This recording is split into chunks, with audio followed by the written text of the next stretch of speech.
그날 밤 맨발이었습니다. 강북 미아동 32평 아파트 복도는 한겨울 추위로 얼어붙어 있었지요. 입술은 터져 있었고 손등에는 말라붙은 피가 검게 남아 있었습니다. 양말도 신지 못한 채 문 밖으로 쫓겨나 있었어요. 돌아오지 마, 이년아. 문이 쾅 닫혔다. 안에서는 다른 욕설과 그릇 깨지는 소리가 들렸어요. 이웃들은 창문을 닫거나 고개를 돌렸습니다. 저 집도 그래. 고아라면서. 어디 기댈 데도 없다더니. 불쌍해. 누군가는 아이를 데리고 들어가고 누군가는 아무 일 없다는 듯 커튼을 치더군요. 나는 이보영입니다. 33살이지요. 부모는 기억조차 없고 보육원에서 자랐어요. 어릴 땐 실어증이 있었답니다. 누가 때려도 아이들이 벙어리라고 놀려도 말이 나오지 않았어요. 원장 선생님도 처음엔 정말 벙어리인 줄 알았다지요. 그런데 그게 아니었습니다. 사는 내내 누구에게도 보호받은 적이 없어서 세상의 모든 위협 앞에서 침묵밖에 할 줄 몰랐던 겁니다. 아무리 맞아도 도망가거나 조용히 숨어 울기만 했어요. 그것 말고는 나를 보호하는 방법을 배운 적이 없었으니까요. 글쓰기만이 제 유일한 위안이었습니다. 누구에게도 말하지 못하는 감정을 종이 위에 쏟아냈지요. 국문과에 가고 싶었지만 그건 사치였습니다. 보육원 출신 아이에게는 당장 먹고 사는 일이 먼저였으니까요. 18배 상고를 나와 식품회사 격리로 취직했어요. 친구도 가족도 없었습니다. 밥은 혼자 먹었고 돈은 꼬박꼬박 모았지요. 사람을 믿는 대신 통장 잔고를 믿었습니다. 사람을 믿지 못했기에 오직 돈만 모았어요. 격리 업무가 끝나면 저녁 학원에서 회계 보조 강사로 아르바이트했습니다. 하루 4시간만 자며 살았지요. 작은 원룸에서는 수도세 아끼려고 양치컵 물로 세수까지 할 때도 있었어요. 통장에 돈이 조금씩 쌓일 때마다 옷 한 벌 사지 않고 친구들 만남도 집에서 만나고 밖에서 만날 땐 할인 쿠폰을 활용하면서 살았답니다. 신용이 불확실하다며 부동산에서 거절당했던 모멸감은 지금도 생생합니다. 그래도 포기하지 않았어요. 밤마다 미아동 근처를 걸으며 언젠가는 저기 내 집이 생길 거야라고 다짐했지요. 열에 들떠 쓰러져도 회사 안 빠지고 링거 맞으며 일했어요. 친구들이 결혼할 때 축의금 내느라 반찬 없이 밥만 먹었던 것은 이제 추억이랍니다. 먼저 작은 빌라 반지하 20평짜리를 샀고 그걸 발판으로 노력해 마침내 33살에 서울 강북 미아동의 32평짜리 아파트로 갈아탔습니다. 10평도 안 되는 원룸에서 시작해서 내 집을 가진 날 처음으로 소리내 울었어요. 이런 날 축하해줄 가족이 있으면 얼마나 좋을까? 생각에 회사에서 매일 보는 애지중지 자란 동료들이 부럽고 내 평생 가져보지 못할 것을 바라는 내가 얼마나 서럽던지요. 그리고 그해 같은 회사 대리 강상진을 만났습니다. 처음부터 특별했지요. 회사에서 팀장이 저를 부당하게 대했을 때였어요. 서류 실수를 제가 하지도 않았는데 고아 출신이라 말이 없다며 책임을 뒤집어 씌웠거든요.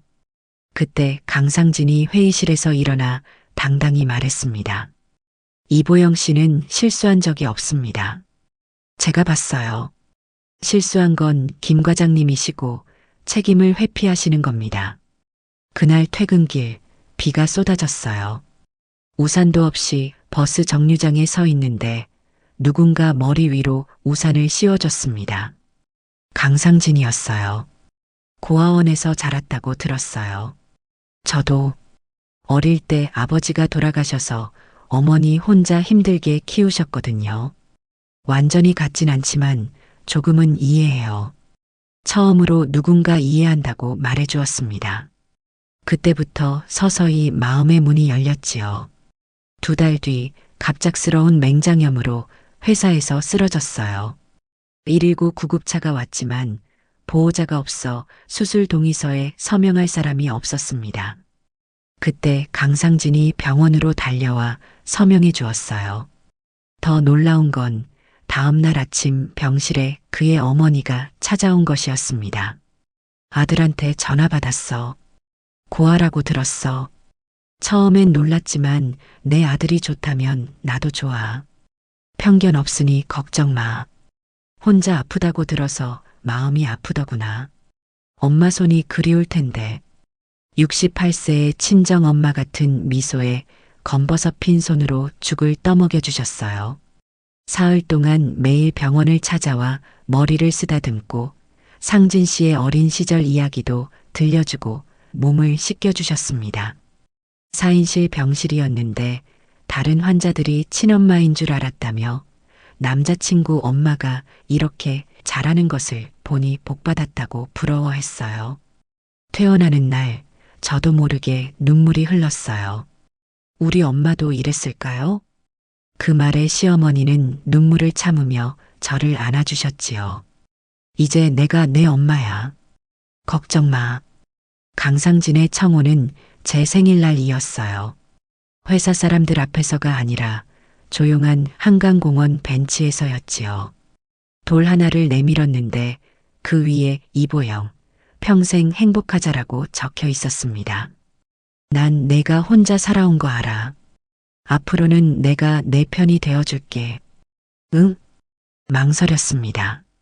더 좋은 사람을 만날 수 있는 사람일 텐데 제가 욕심 부리는 것 같았어요.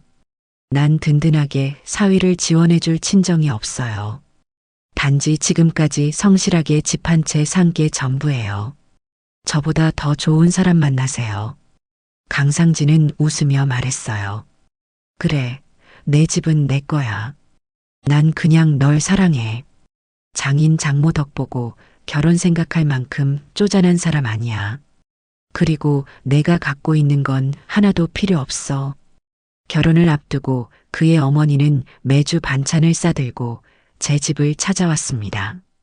어떤 날은 김치를 담그자며 하루 종일 함께 보냈고 또 어떤 날은 제 옷장을 정리해 주시며 우리 보영이 예쁘게 입어야지라고 하셨어요. 평생 느껴보지 못한 어머니의 손길이었습니다. 예단, 혼수도 다 필요 없다고 하셨지요. 생일엔 케이크와 미역국을 준비해주고 시어머니가 작은 손거울을 선물했어요. 내 어머니가 주신 거야. 이제 내 거야. 우리 집안의 여자들이 대대로 물려받는 거란다. 가족의 일원이 된 기분이었어요. 아플 때마다 밤새 간호해주고 힘들 때마다 우리 딸이라 불러주던 그 사람들이 이럴 줄이야. 어떻게 제가 의심할 수 있었겠어요? 처음으로 제게도 가족이라는 것이 생겼다고 믿었습니다. 결혼식은 간소했지만 난생 처음 가족이라는 단어를 내 것으로 가질 수 있을 것 같았습니다. 고아원 다른 아이들처럼 시설에서 나와 혼자 살다 끝나는 인생이 아닐 수 있겠다 싶었지요. 그런데 신혼여행에서 돌아온 날부터 달라졌어요. 너희 집에서 신혼 살림하자. 강상진은 회사를 그만두고 친구와 AI 스타트업을 하겠다며 백수가 됐지요. 시어머니는 혼자 살기 싫다며 살던 집을 정리하고 동거를 시작했습니다. 제 집에서 세 사람이 살게 됐어요. 말도 없이 제 아파트로 짐을 풀고 제가 차린 밥상에 앉아 저더러 며느리가 할 일을 하라고 했지요. 집에서 식모처럼 일하고 밥을 차리고 청소를 했어요. 그러다 어느 날부터 세상에 남자가 기죽으면 안 되는 거야. 결혼했으니 집은 당연히 우리 아들 명의로 해야지. 누가 고아 여자 명의로 집을 두냐? 시어머니의 검버섯 핀 손이 내 머리채를 움켜쥐었다. 남편은 엄마 그만해요라고 말하는 척만 하다가 모로 누워 핸드폰만 들여다보았어요. 아들이 기가 살아야 집안이 산다. 너 같은 건 우리가 거두지 않았으면 평생 고아원이나 전전했을 게 뻔한데 뭔 자존심이야. 이런 말들이 결혼 1년 후부터 내내 계속됐습니다. 처음엔 놀랐지만 참았어요. 내가 실수한 게 있나? 생각했고, 내가 참으면 괜찮아질 거야 라고 믿었지요. 하지만 시간이 갈수록 상황은 악화됐습니다. 아이를 가졌을 때였어요. 입덧이 심해 회사를 쉬게 되자 시어머니의 구박은 더 심해졌지요. 임신했다고 누워만 있어? 내가 벌던 월급은 누가 벌어? 아들이 벌 수 있게 집이라도 넘겨라. 그날도 식탁에 앉아 밥을 먹고 있었습니다. 남편이 말했어요. 진명에 좀 받고 내가 투자자들 만나려면 자산이 있어야 해. 라면서 인상을 쓰고 고개를 저었지요. 그러자 시어머니가 달려들어 머리채를 잡아 벽에 찍었어요. 인연이 말 안 들어? 우리 아들한테? 그 충격으로 아이를 잃었습니다. 병원 침대에 누워 있는데 남편이 말했어요. 좀 쉬다가 다시 회사 나가. 돈 들어와야 집 유지라도 하지. 그런데 몸이 회복되지 않았어요. 유산 후 심한 우울증이 찾아왔고 밤마다 아이를 잃은 악몽에 시달렸습니다. 시어머니는 정신 좀 차려. 이러다 우리 아들 인생 망치겠어라며 다그치기 시작했어요. 출근해도 일에 집중할 수 없었습니다. 실수가 잦아지자 팀장은 고아, 출신은 역시 믿을 수 없다며 공개적으로 망신을 주었고 강상진은 더 이상 제 편이 되어주지 않았어요. 매일 울면서 출근했지만 결국 회사에서 자발적 퇴사를 권고받았습니다. 사실상 해고였지요. 남편은 내가 못났으니까 그런 거지라며 위로 한마디 없었어요. 그렇게 회사를 그만두고 집에만 있게 됐습니다. 그럴수록 시모와 남편의 폭력은 심해졌어요. 머리채를 잡히고 발로 채이고 벽에 머리를 박히는 일이 일상이 됐지요. 경찰에 신고하려고 해도 시모가 핸드폰을 빼앗아 버리고 멍이 가라앉을 때까지 외출도 못하게 하고 감시했습니다. 아무도 도와주지 않았어요. 이웃들은 다 알면서도 모른 척했지요. 심지어 어렵게 신고해도 부부 싸움에 끼어들 수 없다며 돌아가기 일쑤였습니다. 유일한 위안은 옆집에 사는 미혼모 김수미 씨였어요. 자폐증이 있는 6살 아들을 혼자 키우는 당찬 여성이었지요. 추운 겨울날 맨발로 복도에 쫓겨났을 때 김수미 씨가 저를 발견해 따뜻한 수면 양말과 따뜻한 녹차로 위로해 준 적이 있었습니다. 당신도 혼자서 살 수 있어요 라는 그 말이 가슴에 박혔어요. 그러던 어느 날 밤 시어머니와 아들이 술에 취해 돌아왔어요. 진명이 안 바꿔주면 죽여버린다. 칼을 들고 위협하더군요. 죽을 것 같았습니다. 기회를 보다가 현관으로 도망쳤어요. 옆집 김수미 씨 집 초인종을 눌렀지만 아무도 없었습니다. 마지막 희망마저 사라졌다고 생각했을 때, 너 그 자리 그대로 있어. 시어머니의 목소리였다. 온몸에 식은땀이 흘렀습니다. 엘리베이터를 기다릴 시간도 없었어요. 계단을 타고 맨발로 뛰어내려갔지요. 한겨울 바닥은 얼음장 같았습니다. 아파트 옆 불빛이 새어나오는 곳을 향해 달렸어요. 24시간 마트였습니다. 숨이 턱 끝까지 차오르는 그 순간 가슴이 무너져 내렸어요. 이 밤중에 누가 나를 도와줄까요? 마트에 가서 누구에게라도 도움을 요청한들 이 지옥을 벗어날 수 있을까? 경찰을 불러도 가정 문제라며 돌아가던 그들. 내 말을 믿어줄 사람이 어디 있겠어요? 보육원에서 늘 혼자 웅크리던 그때처럼 또 혼자라는 생각에 다리가 후들거렸습니다. 꼭 죽을 것만 같았어요. 고아였던 동안 단 한 번도 진심으로 내 편이 되어준 사람이 없었으니까요. 눈물이 볼을 타고 흘러내렸습니다. 마트 유리문에 비친 내 얼굴은 마치 그날 보육원 아이들에게 맞고 화장실에 숨어 울던 어린 내 모습 같았어요. 그때도 지금도 외롭고 서럽기만 한 이 마음. 아이고, 이 세상에 내 몫은 이런 것뿐인가 싶었어요. 엉엉 울고만 싶었습니다. 고아니까, 혼자니까, 아무도 내 사정을 들어줄 사람이 없으니까.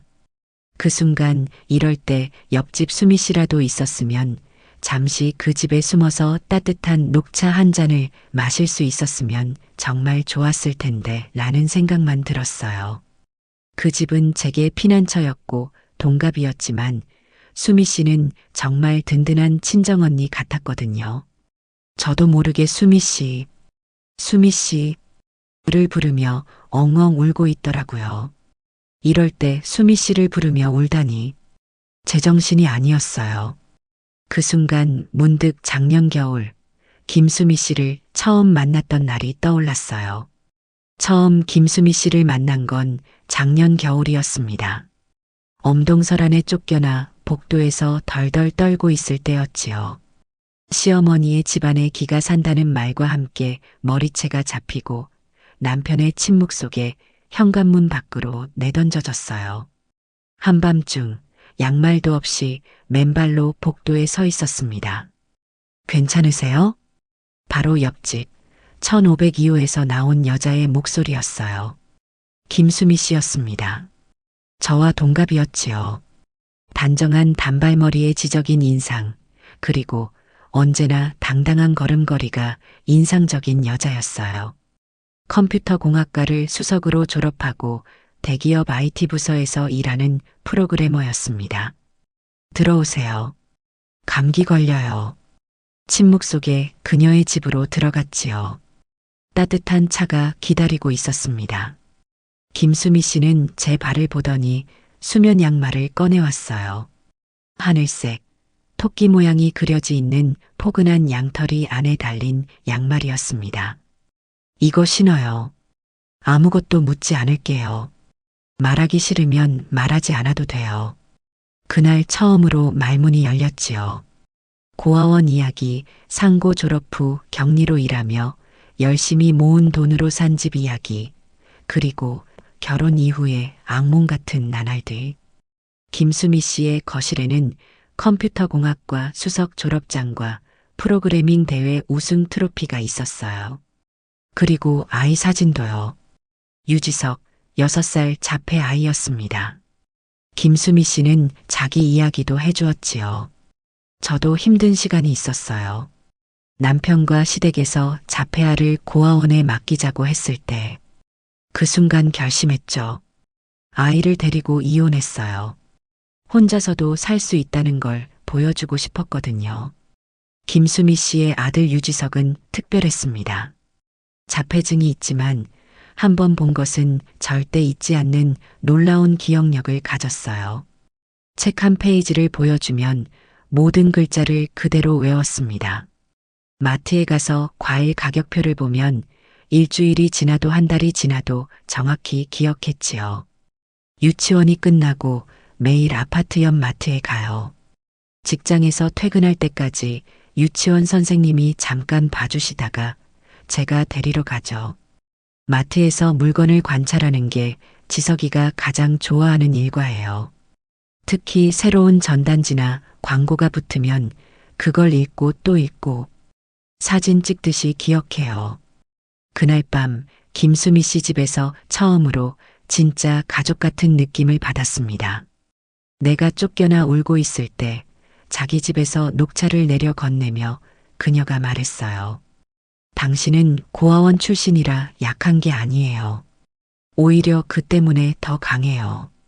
혼자서도 집을 샀잖아요. 스스로 서 있을 수 있어요. 수미 씨는 제게 용기를 주었습니다. 그 이후로도 자주 찾아갔어요. 시어머니와 남편이 외출했을 때면 김수미 씨 집으로 숨어 들어가 차를 마시며 이야기를 나눴지요. 지석이가 유치원에서 돌아오면 함께 놀아주기도 했어요. 한 번은 지석에게 책을 읽어주다가 갑자기 울음이 터졌습니다. 그때 임신 중이었거든요. 나도 이런 아이를 가질 수 있을까? 생각하니 눈물이 나더군요. 수미 씨가 말했어요. 괜찮아요. 다 잘 될 거예요. 당신 같은 엄마라면 아이가 행복할 거예요. 그런데 그 행복은 오래가지 않았습니다. 시어머니의 머리채 잡기와 벽에 찍힌 충격으로 아이를 잃었으니까요. 병원에서 돌아온 후 한동안 김수미 씨 집에도 가지 않았어요. 너무 슬펐거든요. 유지석을 보면 제가 잃은 아이가 생각나서 차마 얼굴을 마주할 수 없었습니다. 그동안 김수미 씨가 몇 번이나 문을 두드렸어요. 괜찮아요? 걱정돼서요. 라고 말하는 소리가 들렸지만 문을 열 용기가 없었습니다. 아마 저 혼자서 울고만 있는 모습을 보여주기 싫었나 봐요. 한 번은 문틈으로 쪽지를 밀어 넣었더군요. 힘들면 언제든 초인종 누르세요. 녹차 항상 준비되어 있어요. 그 쪽지를 베개 밑에 넣고 자면서도 용기가 나지 않았습니다. 그러다 석 달 만에 다시 수미 씨를 만났어요. 마트 앞에서였지요. 퇴근길에 지석이를 데리고 오는 수미 씨와 마주쳤어요. 저를 보자마자 달려와 꼭 안아주었습니다. 아이고, 보영 씨. 어디 아픈 줄 알았어요. 얼마나 걱정했는지 몰라요. 쪽지는 봤어요? 매일 기다렸어요. 눈물이 날 것 같았어요. 아무 말도 못하고 그저 고개만 끄덕였지요. 수미 씨는 제 손을 꼭 잡고 말했어요. 미안해요. 당신이 아이를 잃었다는 걸 시어머니가 자랑처럼 떠들고 다녀서 알았어요. 찾아가고 싶었지만 억지로 위로하면 더 아플까봐. 고마워요. 걱정 끼칠까봐 연락도 못했어요. 우린 서로 손을 꼭 잡고 눈으로 그만 이야기해도 사정을 안다는 듯이 눈을 끔뻑끔뻑 하곤 미소를 지었어요. 지석이가 저를 알아보고 반가워했지요. 보영 아줌마, 오랜만이에요. 토끼 양말 아줌마. 눈물을 훔치며 웃었습니다. 그때 지석이가 마트 입구의 전단지들을 가리키며 말했어요. 아줌마, 여기 새로운 전단지가 생겼어요. 지난주에 없었는데. 유지석은 여전히 마트 입구에 붙은 전단지들을 하나하나 외우고 있었지요. 수미 씨가 웃으며 설명했습니다. 지석이는 매일 이 마트에 와서 모든 전단지와 포스터를 다 외워요. 새로운 게 생기면 바로 알아차리죠. 사진처럼 기억하니까요. 이거 지난주에 없었는데. 지석이가 새로운 전단지를 가리키며 말했어요. 수미 씨가 웃으며 설명했습니다. 지석이는 매일 이 마트에 와서 모든 전단지와 포스터를 다 외워요. 새로운 게 생기면 바로 알아차리죠. 사진처럼 기억하니까요. 지석이는 정말 놀라운 아이였어요. 어느 날은 제가 오늘 마트에 복숭아 얼마였지? 라고 물었더니 바로 대답하더군요. 4,800원이에요. 근데 내일은 3,900원으로 세일해요. 전단지에 써 있었어요. 정확했어요. 딱 그 가격으로 세일을 했지요. 수미 씨는 아이의 이런 능력을 소중히 여겼어요. 자폐가 있다고 모두 같은 건 아니에요. 지석이는 특별한 재능이 있어요. 난 그걸 키워주려고 해요. 지석이가 마트에서 보고 외운 것들을 기록하는 노트도 있었습니다. 유지석의 관찰 일기라고 쓰인 노트였지요. 거기엔 지석이가 기억한 모든 물건과 가격, 포스터와 전단지 내용이 수미 씨의 필체로 적혀 있었어요. 아이가 말하면 엄마가 받아 적는 방식이었습니다. 이렇게 하면 지석이의 관찰력이 가치 있다는 걸 느껴요. 그냥 이상한 습관이 아니라 특별한 능력이 되는 거죠. 수미 씨를 보며 저도 힘을 얻었어요. 그녀처럼 당당하게 살고 싶었습니다. 나도 할 수 있다고, 혼자서도 괜찮다고 믿게 됐지요. 그래서 조금씩 용기를 내기 시작했어요. 남편과 시어머니에게 맞설 용기를요. 그러던 어느 날 시모와 남편이 술에 취해 들어왔어요. 평소보다 더 심하게 화가 나 있었지요. 제가 방에 숨어 있는데 문을 박차고 들어왔습니다. 남편 손에는 부엌칼이 들려 있었어요. 진명이 안 바꿔주면 죽여버린다. 내일 당장 서류 쓰러 가. 공포에 질려 현관으로 도망쳤어요. 옆집 김수미 씨 초인종을 눌렀지만 아무도 없었습니다. 그녀는 늦게까지 일하는 날이었나 봐요. 계단을 통해 아파트를 뛰쳐나왔어요. 마트, 그곳에 사람이 있을 거라고 생각했습니다. 누구라도 도와줄 사람이.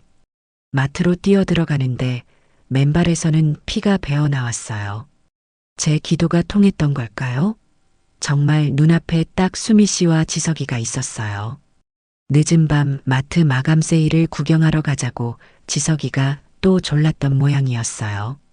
숨을 헐떡이며 김수미 씨를 발견하자마자 말했죠. 살려주세요. 제발. 그때 지석이가 저를 가리키며 갑자기 소리쳤습니다. 엄마, 저기 봐. 전단지에 있는 사람이에요. 지석이의 또렷한 목소리가 마트 안을 울렸습니다. 모든 시선이 저를 향했어요. 형광등 불빛 아래 맨발에 피 흘리는 여자. 그게 저였지요. 수미 씨가 놀라서 뛰어왔습니다. 보영 씨, 어떻게 된 거예요? 이러고 어디 가려고. 말이 끝나기도 전에 지석이가 마트 입구 쪽 게시판을 손가락으로 가리켰어요. 전단지, 아줌마, 털모자 아기 옆에 있는 사람이랑 똑같아요. 전단지, 게시판 한쪽에 붙어 있는 종이였습니다. 저도 마트에 오면 언제나 봤던 게시판이지요. 한 번도 자세히 보지 않았던 그 게시판엔 전단지가 있었어요. 지석이가 뛰어가 손가락으로 짚었어요. 실종자를 찾습니다. 전단지를 자세히 살펴보니 작은 글씨로 내용이 빼곡했습니다. 여아, 당시 생후 3개월, 보육원에 맡겨짐. 현재 나이 33살. AI 기술로 복원한 추정 성인 모습. 전단지에는 2장의 사진이 나란히 있었어요. 왼쪽에는 연한 분홍색 털모자를 쓴 아기 사진, 오른쪽에는 AI로 복원했다는 성인 여성의 모습. 그 추정 사진이 마치 거울을 보는 것처럼 저와 닮아 있었습니다. 콧날 모양, 눈매, 심지어 왼쪽 볼에 작은 점까지. 복원 기술이 놀랍도록 발전했나 싶었지만 그보다 더 놀라운 건 그 얼굴이 제 얼굴이라는 사실이었어요. 하단에는 이 여성을 아시는 분은 연락 바랍니다. 지상테크 대표이사 지상우라고 적혀 있었고 전화번호가 크게 인쇄되어 있었습니다. 지상테크, TV에서도 자주 보던 IT 대기업이었어요. 머리가 어지러웠습니다. 이게 무슨... 그때였어요. 마트 문이 다시 열렸습니다. 시어머니와 남편이 들어오고 있었어요. 눈이 마주쳤습니다. 시어머니의 눈에서 불꽃이 튀었어요. 저기 있어. 잡아. 남편이 달려왔습니다. 수미 씨가 제 앞을 막아섰어요. 마트 직원들도 무슨 일인지 몰라 모여들었지요.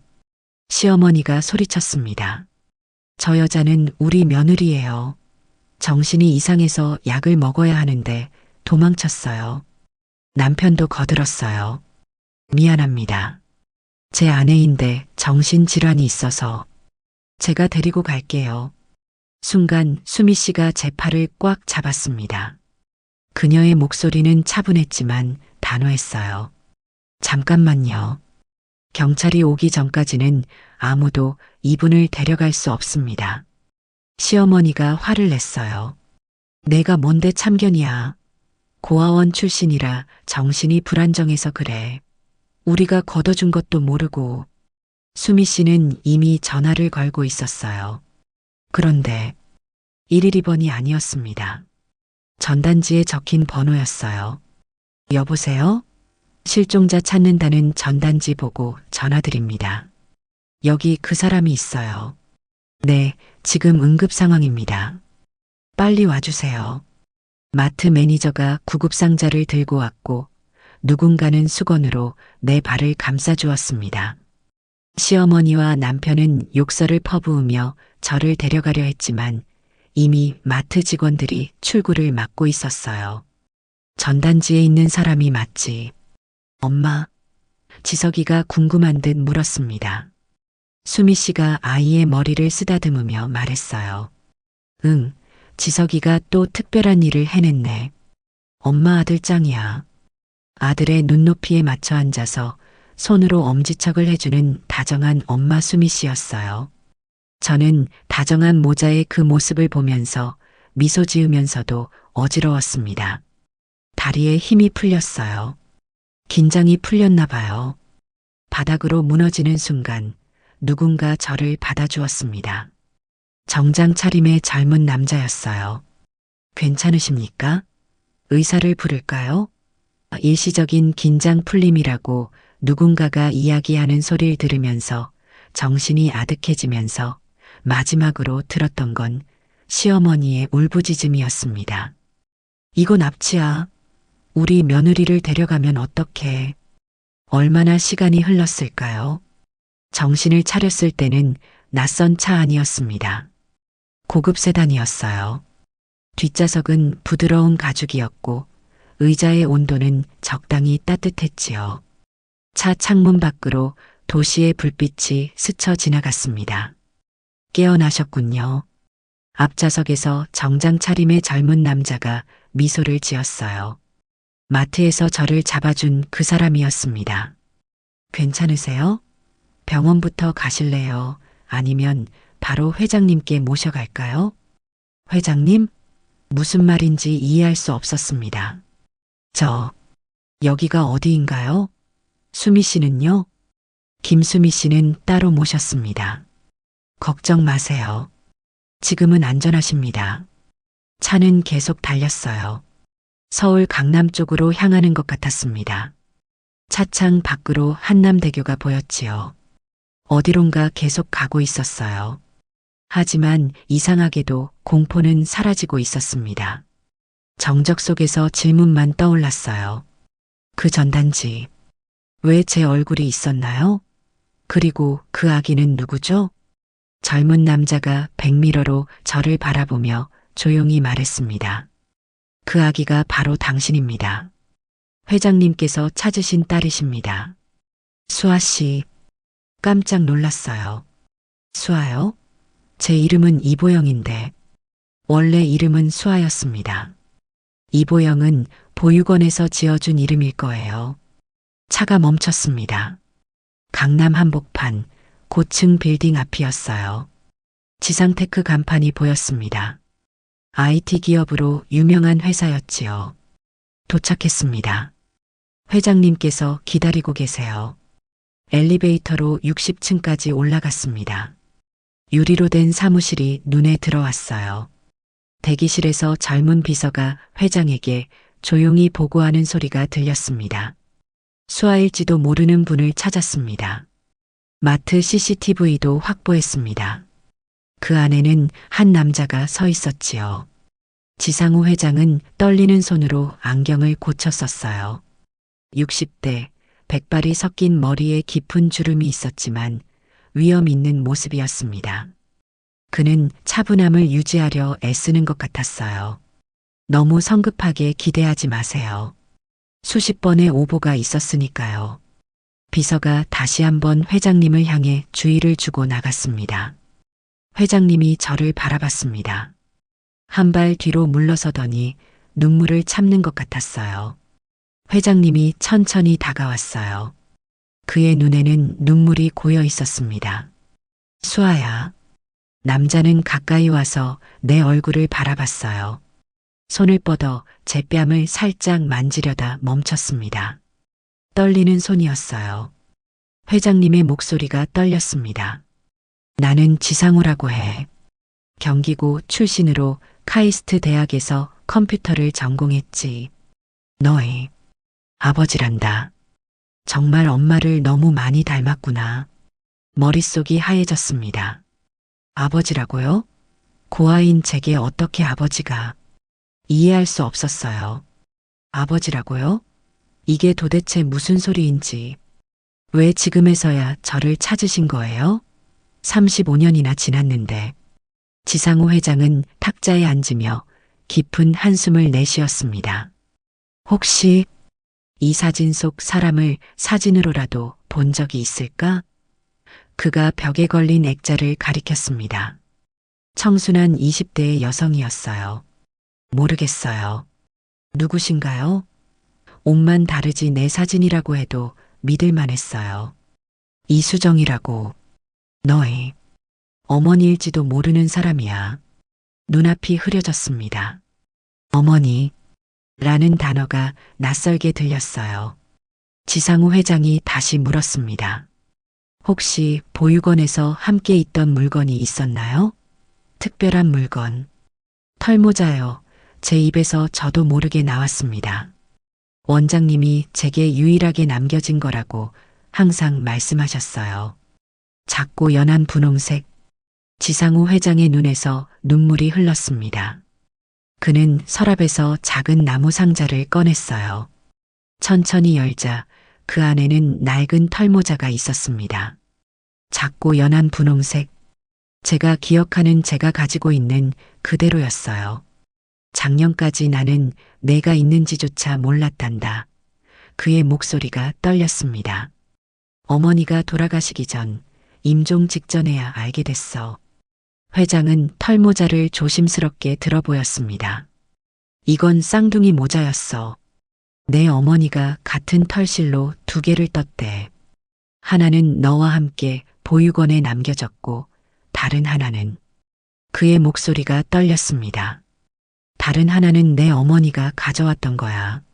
내 친모가 우리 어머니를 찾아가서 아기를 맡겼을 때 우리 어머니는 내 장래를 생각해서 널 버리기로 한 거야. 우리 어머니는 널 보육원 입구에 버리고 오면서 자기도 모르게 베넷저고리에 있던 아이 사진과 이 모자 하나를 들고 와버렸어. 회장의 눈에서 눈물이 흘렀습니다. 더 이상 말을 잇지 못했어요. 그럼 제 어머니는 저를 버린 게 아니었군요? 아니, 절대 그런 게 아니었어. 자세한 이야기는 차분히 들려줄게. 우리에게는 시간이 많으니까. 모니터에 마트 CCTV 화면이 나타났습니다. 제가 맨발로 도망치는 모습, 그리고 지석이가 전단지를 가리키는 장면이었어요. DNA 검사를 통해 확실히 해봐야겠지만, 그가 조심스레 말했습니다. 그 아이가 가리킨 전단지는 내가 최첨단 AI 얼굴 복원 기술로 만든 거야. 과거 아기 사진을 바탕으로 엄마와 아빠의 사진으로 아기의 현재 모습을 추정한 거지. 지상우 회장은 책상에서 서류 한 장을 꺼내 내밀었습니다. 이건 DNA 검사 동의서예요. 당신이 정말 내 딸인지 확인하고 싶습니다. 하지만 그 결과가 어떻든 당신이 겪은 고통에 대해서는 책임을 지고 싶어요. 회장은 신중에 신중을 기하겠다는 마음으로 다시 정중하게 말했습니다. 털모자를 바라보다 서류를 받았습니다. 가슴이 뛰었어요. 정말 제가 당신의 딸 수아일까요? 지상우 회장은 한숨을 깊게 내쉬었습니다. DNA 검사 결과가 나오기까지는 사흘이 걸렸습니다. 그 시간 동안 저는 지상우 회장이 마련해준 강남 호텔 스위트룸에 머물렀어요. 수미 씨와 지석이도 다른 방에 묵고 있었지요. 시어머니와 남편은 경찰에 불려가 조사를 받고 있다고 했습니다. 마트 CCTV에 모든 것이 찍혔으니까요. 사흘 뒤 지상테크 빌딩 60층 회장실에 다시 앉았습니다. 지상우 회장 앞에는 갈색 서류 봉투가 놓여 있었어요. DNA 검사 결과가 나왔습니다. 회장님의 손이 떨렸어요. 저도 긴장했습니다. 이 순간 저의 인생이 완전히 바뀔 수도 있었으니까요. 99.9% 일치. 당신은 내 딸이 맞습니다. 갑자기 울음이 터져 나왔어요. 평생 동안 존재하지 않던 아버지가 내 앞에 있었습니다. 그것도 대한민국 IT 업계의 거물. 딸의 실종을 세상 누구보다 아파했을 사람. 이제 내게 모든 이야기를 들려줄게. 지상우 회장이 말했습니다. 진실을 알 권리가 있으니까. 회장은 오래된 사진첩을 꺼냈어요. 1980년대 사진들이었습니다. 젊은 시절의 지상우, 경기고등학교 교복을 입은 모습, 카이스트 대학 교정에서 친구들과 찍은 사진. 고등학교 2학년 때였어. 회장이 말을 시작했습니다. 친구의 소개로 충북 청주에 사는 동갑 여학생과 편지를 주고받기 시작했지. 문학소녀였어. 이수정이라고. 사진첩에는 수줍은 미소를 짓고 있는 여학생의 사진이 있었어요. 단정한 교복 차림의 여고생이었지요. 우리는 1년 넘게 편지를 주고받았어. 서로 만난 적도 없이. 그 시절엔 그랬거든. 나는 프로그래밍과 과학에 관심이 많았고 수정이는 문학과 시를 좋아했지. 전혀 달랐지만 편지로 이어지는 마음은 깊었어. 지상호 회장은 연한 파란색 편지지를 조심스럽게 펼쳤습니다. 발엔 잉크로 쓰인 글씨체가 보였어요. 수정이가 처음으로 내게 보낸 편지야. 여기 이렇게 써 있었지. 너는 꼭 세상을 바꾸는 일을 하게 될 사람 같아. 그 말이 내게 힘이 됐어. 회장은 사진을 몇 장 더 넘겼습니다. 1991년으로 건너뛰었어요. 대학원생이 되고 천리안이라는 PC통신을 시작했을 때 수정이를 다시 찾았어. 이미 서울로 올라와 있었지. 우리는 PC통신으로 매일 채팅을 했고 1992년 여름 드디어 처음 만났어. 회장의 눈에 그때의 기억이 어리는 듯 했습니다. 명동의 작은 카페였어. 바깥엔 여름비가 내리고 있었지. 수정이는 정말 아름다웠어. 수줍었지만 눈빛만은 강했지. 우리는 그날 하루를 함께 보냈고 그리고 너가 생겼어. 회장은 말을 더듬었습니다. 얼굴이 붉어졌어요. 그 뒤로 연락이 끊겼어. 내가 군대에 가야 했거든. 수정이에게 편지를 보냈지만 답장이 없었어. 전화번호도 없었고 PC통신으로도 채팅에 들어오질 않았어. 그 시절엔 지금처럼 연락하기 쉽지 않았어. 제대하고 나서도 수정이를 찾으려 했지만 주소지가 바뀌었다더군. 그때는 몰랐어. 수정이가 임신했다는 걸. 회장의 목소리가 떨렸습니다. 눈가에 눈물이 맺혔어요. 그 사이 어머니는 알고 있었던 거야. 수정이가 찾아왔었대. 내가 군대를 간 사이에 임신한 몸으로. 하지만 어머니는 내 앞길을 걱정했대. 내가 제대하고 미국 유학을 갈 예정이었거든. 아들 인생 망치게 할 수 없다며. 아이를 떼라고 돈을 쥐어주고 수정이를 돌려보냈어. 눈물이 흘렀습니다. 회장의 주름진 얼굴 위로 눈물이 흘러내렸어요. 수정이는 아이를 혼자 낳았어. 1993년이었지. 하지만 그 뒤로 건강이 나빠졌대. 위암이었대. 길면 한두 달 더 산다고. 치료비도 없고 힘도 없어지자 마지막 선택으로 우리 어머니를 다시 찾아온 거야. 회장은 오래된 편지 한 장을 꺼냈습니다. 누렇게 변색된 종이였어요. 이건 수정이가 우리 어머니에게 마지막으로 찾아왔을 때 쓴 글이야. 아이의 이름은 수아예요. 수정이의 수에 사랑한다는 알을 썼어요. 부탁드려요. 이 아이만이라도 살게 해주세요. 가슴이 무너져 내렸습니다. 저의 이름이 그렇게 지어졌다니. 수정이는 아이를 우리 어머니에게 맡겼어. 태어나서 찍은 사진과 손수 뜬 털모자 2개와 함께. 하지만 어머니는 나에게 이야기도 안 하고 아들만 생각했던 이기적인 어른이었지. 내 엄마가 맡긴 아이를 보육원 앞에 놓고 왔대. 회장은 깊은 한숨을 내쉬었습니다. 어머니는 그 비밀을 30년 넘게 간직했어.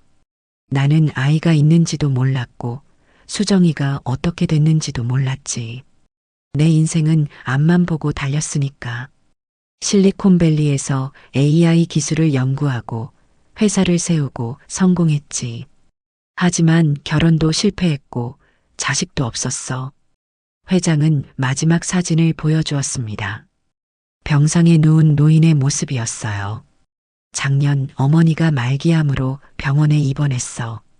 임종을 앞두고 어머니는 마침내 진실을 털어놓았어. 내 딸이 있다. 이수정의 아이다.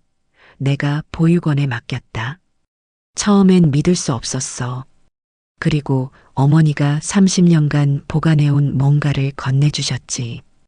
회장은 서랍에서 낡은 털모자와 편지를 꺼냈습니다. 이건 내가 보육원에 아이를 맡기면서 나도 모르게 들고 온 털모자와 사진, 그리고 편지야. 내가 무슨 정신에 이걸 챙겼을꼬? 나도 내가 천륜을 저버리는 못된 짓을 하는 줄 알았던 거지.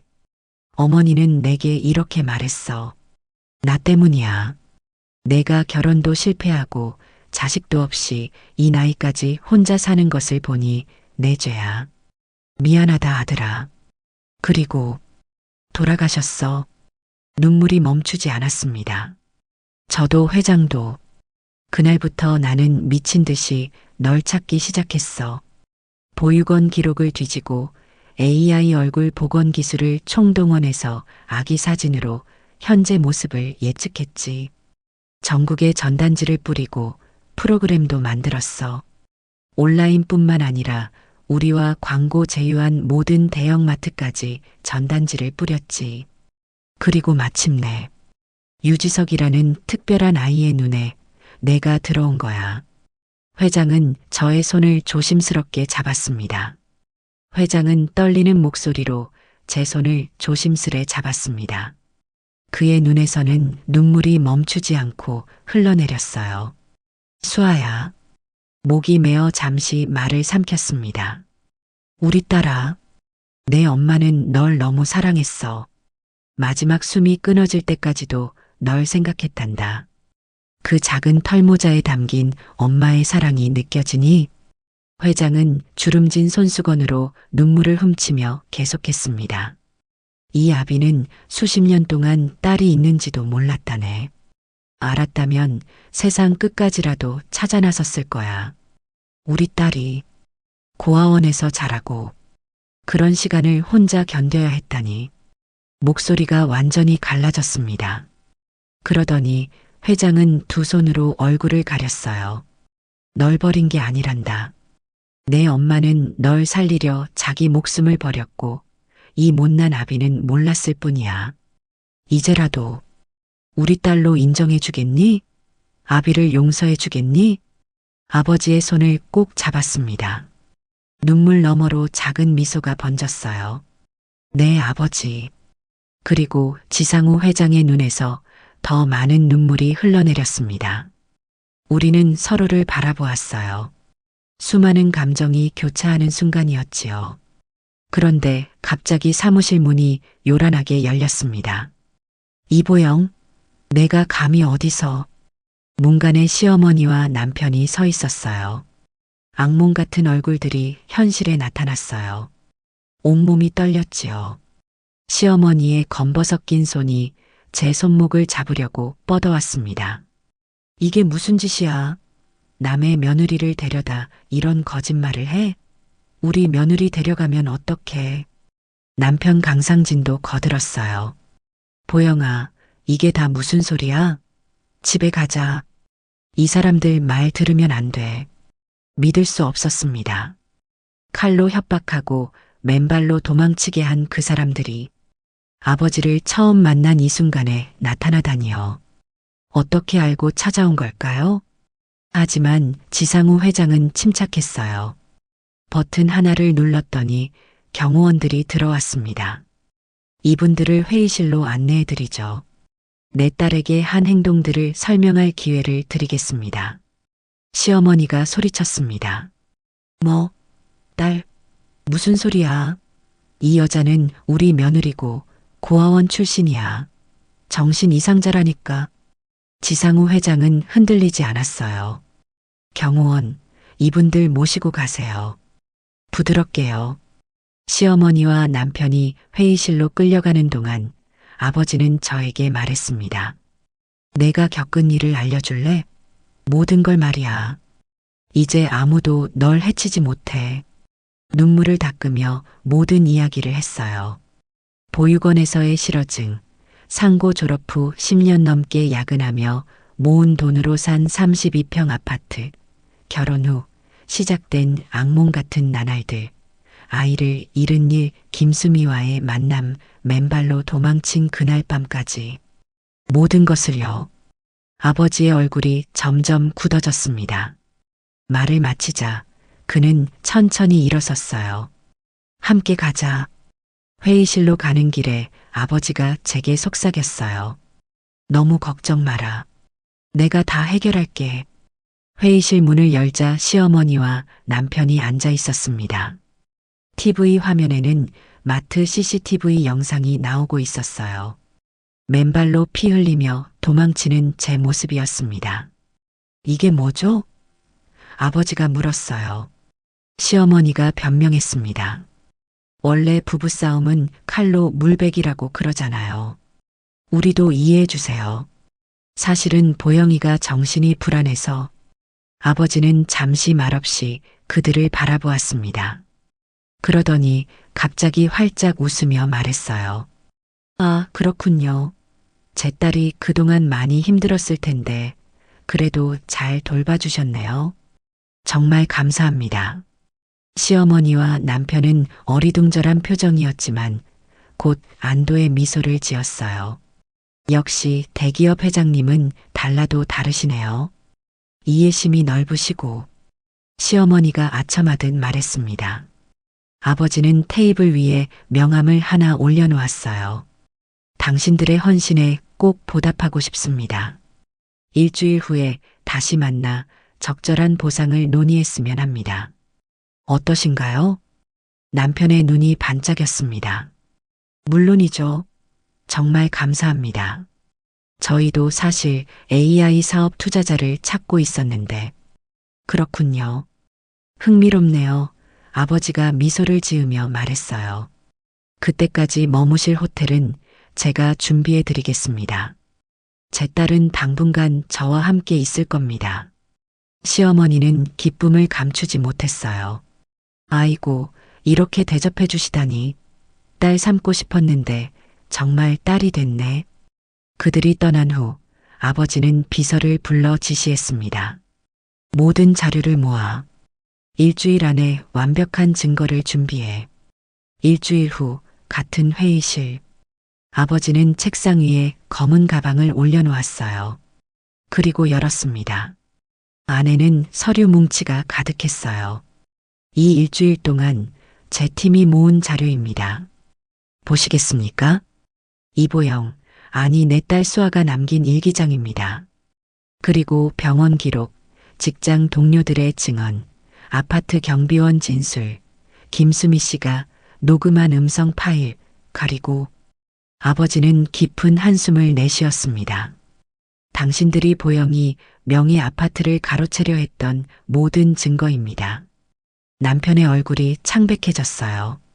거기다 강상진 씨가 투자자들을 속여 3억을 가로챈 AI 스타트업 사기 증거도 있네요. 정말 아이러니하지 않습니까? 제가 AI 기술로 딸을 찾았는데 당신은 가짜 AI 사업으로 사기를 쳤다니. 시어머니가 갑자기 목소리를 바꿨습니다. 아이고, 오해가 있으신 것 같아요. 저희는 보영이를 정말 사랑했어요. 단지 좋은 방법을 몰랐을 뿐. 회장님, 우리 사이 좋게 해결해요. 얼마면 될까요? 아버지의 눈빛이 차가워졌습니다. 30분 후에 기자회견이 있습니다. 지상테크 회장이 딸을 찾았다는 내용이지요. 그리고 아버지는 휴대폰을 보여주었습니다. 화면에는 SNS 라이브 방송이 준비 중이었어요. 방금 대화도 전부 녹화했습니다. 이 기사 내일 아침 모든 뉴스 헤드라인이 될 겁니다. 남편이 벌떡 일어났어요. 이런 식으로 하면 안 됩니다. 우리도 할 말이. 아버지가 담담하게 말했습니다. 당신들은 이미 충분히 말했어요. 이제는 내 딸이 말할 차례입니다. 그때 문이 열리고 수미 씨와 아들 지석이가 들어왔습니다. 김수미 씨가 노트북을 들고 있었어요. 증거 정리 다 됐습니다, 회장님. 수미 씨는 제게 윙크하며 속삭였습니다. 이제 괜찮아요. 제가 집 앞에 우리 집 보안을 위해 카메라를 설치해 놨잖아요. 거기 다 동영상 있어요. 이분들 딱 걸렸네요. 어린 지석이가 시어머니를 가리키며 말했습니다. 저 할머니가 보영 아줌마 머리 잡고 벽에 박았어요. 지난달 화요일 저녁 7시 23분이었어요. 저희 집 벽에서 소리가 다 들렸어요. 시어머니의 얼굴이 하얗게 변했습니다. 지석이의 특별한 기억력을 아는 김수미 씨가 말했어요. 지석이는 날짜, 시간, 소리, 말투까지 다 기억해요.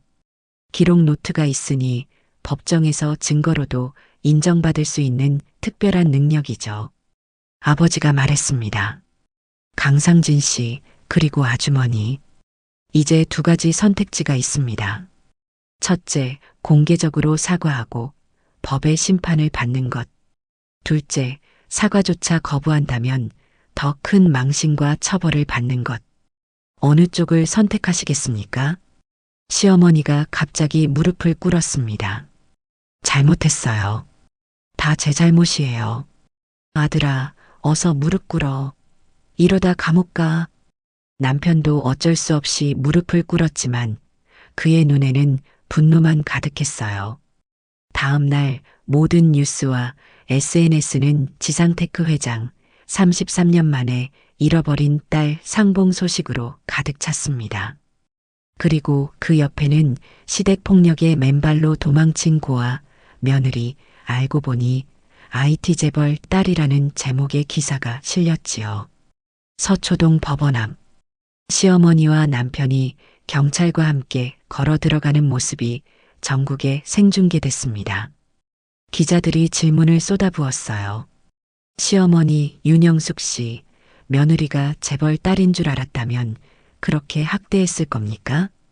강상진 씨, 아내 이름으로 된 집을 빼앗으려던 이유가 뭡니까? 사기 혐의로 총 몇 년형을 구형받았습니까? 판사는 시어머니에게 3년형, 남편에게 10년형을 선고했습니다. 가정폭력, 사기, 협박, 강요, 공갈등 혐의가 인정된 거예요. 법원 밖에서 아버지가 저의 손을 꼭 잡았어요. 잘했어, 수아야. 이제 끝났어. 저는 아버지를 바라보며 말했습니다. 아니요, 아버지. 이제 시작이에요. 제 인생의 진짜 시작이요. 그날 밤 수미 씨와 지석이를 초대해 함께 저녁을 먹었습니다. 지석이는 전단지를 계속 들여다보며 말했어요. 이제 이 전단지는 필요 없겠네요. 사람을 찾았으니까. 수미 씨가 웃으며 말했습니다. 아들 덕분에 우리 친구 인생이 다 바뀌었네. 아버지가 말했어요. 수미 씨, 우리 회사 AI 개발팀에서 모시고 싶습니다. 당신 같은 인재가 필요합니다. 수미 씨의 눈이 커졌습니다. 정말요? 컴퓨터 공학과 출신이긴 하지만. 그리고 지석이의 특별한 재능도 놓치긴 아깝고요. 우리 회사에는 자폐 스펙트럼 전문 교육 프로그램도 개발 중에 있습니다. 지석이가 좋아 뛰었어요. 와, 나 AI 배울 수 있어요? 그날 밤 처음으로 가족이라는 느낌을 가졌습니다. 제가 잃어버렸던 것, 그리고 찾은 것들을 생각하며 행복하게 잠이 들었어요. 2년의 시간이 흘렀습니다. 봄 햇살이 창문으로 따스하게 비치는 대학 캠퍼스, 벚꽃이 흩날리는 길을 걷고 있었어요. 저는 이제 국문과 1학년생이었지요. 늦가기 새내기였습니다. 선배님, 잠시만요. 뒤에서 불러 세우는 목소리에 돌아보니 20살 학생들이 달려왔어요. 신입생 환영회 준비위원회 학생들이었습니다. 선배님, 오늘 환영회에서 이야기 좀 해주실 수 있으세요? 특별히 부탁드립니다. 웃음이 나왔어요. 선배님이라니. 그들보다 한참이나 많은 제가 선배라니 어색했지만 그래도 기분 좋은 호칭이었습니다. 같은 학년이지만 아이들은 저를 인생 선배라고 선배님이라고 불렀어요. 무슨 이야기요? 선배님 인생 이야기요. 뉴스에서 다 봤어요. 손사래를 쳤지만 아이들은 간절했습니다. 결국 수락했지요. 강의실로 향하는 길에 휴대폰이 울렸어요. 숨이었습니다. 수아야, 좋은 소식이 있어. 우리 지석이가 특별 영재 프로그램에 합격했어. 아무래도 너희 아버님 덕분인 것 같아. 내 친구 수미는 이제 지상테크 AI 개발팀 본부장이 되었어요. 연봉 2억에 전용 비서와 운전기사까지 있는 당당한 커리어 우먼이 되었지요. 자폐증이 있는 지석이는 지상테크의 특별 영재 프로그램에서 놀라운 재능을 펼치고 있었습니다. 아니에요, 수미야. 내 조카 지석이가 워낙 특별하니까. 내 인생을 구해준 은희님시지. 우리는 깔깔 웃었습니다. 이제 이렇게 옛 이야기에 웃으며 대화를 해도 아무렇지도 않습니다. 수업이 끝나고 아버지에게 전화가 왔습니다. 수아야, 오늘 저녁에 시간 있니? 특별한 날이라서. 오늘이 무슨 날인지 곰곰이 생각해 보았어요. 그러고 보니 어머니의 생일이었습니다. 작년에 아버지가 알려준 그날이었지요. 네, 아버지. 갈게요. 저녁 강남의 한 레스토랑에 도착했습니다. 아버지뿐만 아니라 수미와 지석이도 와 있었어요. 테이블 위에는 작은 케이크가 놓여 있었습니다. 오늘은 내 어머니 생일이야, 아버지가 말했어요. 그리고 우리가 가족이 된 지 2주년이기도 하지. 수미가 지석아의 손을 잡으며 말했습니다. 우리도 이제 가족 같은 사이가 됐네요. 지석이가 가방에서 무언가를 꺼냈어요. 종이 한 장이었습니다. 이거 선물이에요. 제가 그린 거예요. 아이가 그린 그림에는 네 사람이 손을 잡고 있었어요. 아버지, 저, 수미, 그리고 지석이. 그리고 하늘에는 천사 날개를 단 여인이 미소 짓고 있었지요. 제 어머니였을까요? 너무 예쁘다, 지석아. 고마워. 아버지가 조용히 말했습니다. 우린 이제 가족이야. 혈연으로 맺어진 사람도 있고 마음으로 맺어진 사람도 있지. 하지만 모두 소중한 가족이야. 식사를 마치고 돌아가는 길, 아버지가 한강 근처에서 차를 세웠어요. 아버지와 함께 걸었습니다. 벚꽃이 흩날리는 봄날, 제 인생의 새로운 봄이 시작되고 있었어요. 그날 밤 창가에 앉아 별을 바라보았습니다. 책상 위에는 두 가지 보물이 놓여 있었어요. 수미가 준 수면 양말과 어머니의 털모자였습니다. 과거와 현재를 잇는 소중한 물건들이었지요. 노트를 펼쳐 글을 쓰기 시작했습니다.